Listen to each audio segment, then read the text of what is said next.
आज एक नाका चेकिंग हम लोगों ने सरप्राइज नाका चेकिंग लगाया था त्रिपुरा ये बॉर्डरिंग हमारा चुराईबाड़ी वाच पोस्ट में। तो वहाँ पे हम लोगों ने एक ट्रक एप्रीहेंड किया है।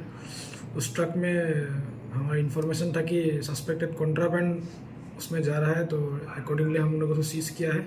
ट्रक को सीज़ करने पे हम लोगों ने around 240 cartons of suspected codeine phosphate cough syrup concealed between, मतलब आलू का पैकेट सैक्स के अंदर में उसको कंसील करके लेके जा रहा था। तो उससे 40,000 नंबर्स ऑफ बोतल्स है कोडिन फॉस्फेट कफ सिरप का, और उसका मार्केट वैल्यू अराउंड 2,80,00,000 होगा।